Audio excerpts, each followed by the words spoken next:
Hello my YouTube family. તો આજે આપણે બનાવવા જઈ રહ્યા છે સોજીના પૂડા, બિલકુલ રૂ જેવા, જે આપણે મોર્નિંગ અને ઇવનિંગમાં નાસ્તામાં ખાઈ શકીએ છીએ અને આપણે નાના બાળકોને ટિફિનમાં બી સર્વ કરી શકીએ છીએ. આઈ હોપ તમને મારા વિડીયોઝ ગમતા હશે. જો તમને મારા વિડીયોઝ ગમતા હોય તો પ્લીઝ લાઇક કરો, સબસ્ક્રાઈબ કરો, કોમેન્ટ કરો, શેર કરો. સોજીના પૂડા બનાવવા માટે સૌથી પહેલાં આપણે સોજી લઈશું. તમારે જેટલા લોકો માટે બનાવવું હોય એટલું સોજી તમારે લેવાનું છે. એમાં આપણે દહીં એડ કરીશું અને એને સારી રીતે મિક્સ કરી લઈશું.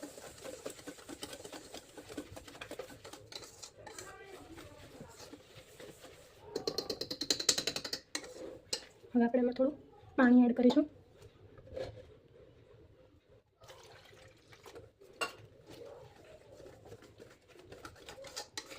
પાણી ધીરે ધીરે એડ કરવાનું છે, એકદમ નથી રેડવાનું.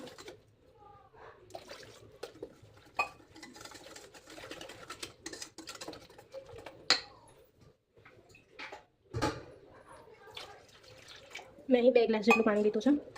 અહીંયા સોજી મારો 2 કપ ઉપર છે.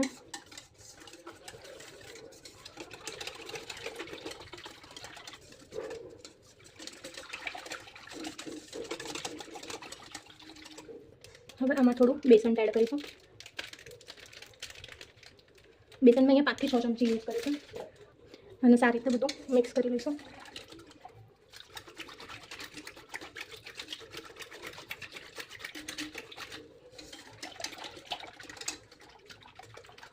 હવે એમાં મસાલા એડ કરીશું. તો અહીંયા મેં નમક લીધું છે, મીઠું, આમચૂર પાવડર, ચાટ મસાલો, ગરમ મસાલો, હળદર કલર માટે અને લાલ મરચું અને ધાણા જીરું. આમાં તમે હળદર સ્કીપ કરી શકો છો, મરચું બી એવોઇડ કરી શકો છો. તમે લીલું મરચું એડ કરતા હોય અને તમને બહુ સ્પાઇસી ના જોતું હોય તો તમે એને સ્કીપ કરી શકો છો.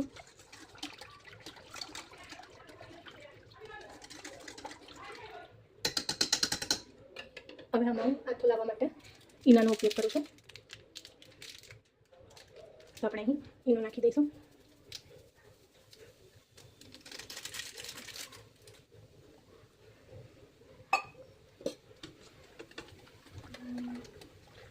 ઈનાને સારી રીતે મિક્સ કરી દઈશું.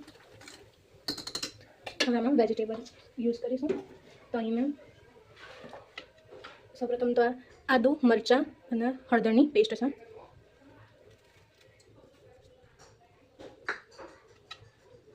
છીણેલા બટાકા, છીણેલું ગાજર,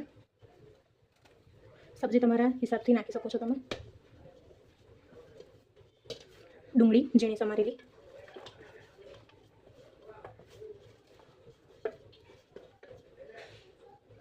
ધાણા છે પણ આપણે નાખી દઈશું. અને અહીંયા મેં લીલું લસણ લીધું છે.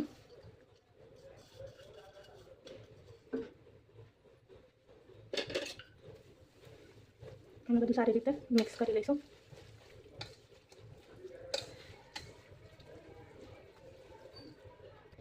હવે આપણે આ બેટરને 5 થી 10 મિનિટ રેસ્ટ આપી દઈશું.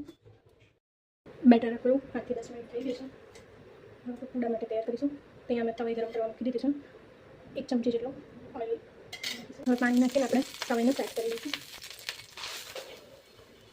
આનાથી આપણે પૂડા ચોટશે નહીં. હવે અમે તેલ એડ કરીશું.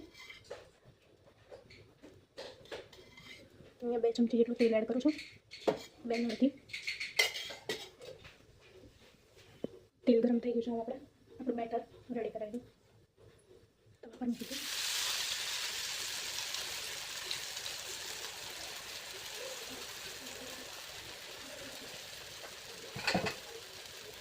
જો તમે નોનસ્ટિકમાં બનાવો છો તો આને ઢાંકવાની જરૂર નથી, પણ જો તમે આવી રીતે લોખંડની તવાઈ પર બનાવો છો તો આને આ રીતે થાળી મૂકીને કંઈ બી વાસણ મૂકીને ઢાંકી દેજો અને એક મિનિટ જેવું ઢાંકીને રાખીશું આપણે. હવે આપણે ઓપન કરીને જોઈશું. તો આપણે પૂડો બની ગયો છે. અને એમાં થોડું તેલ એડ કરીશું, ઓઇલ. અગર તમને પસંદ નથી તેલ તો અવોઇડ બી કરી શકો છો. નોનસ્ટિક કરતાં તો તેલ ઓછું વપરાશે.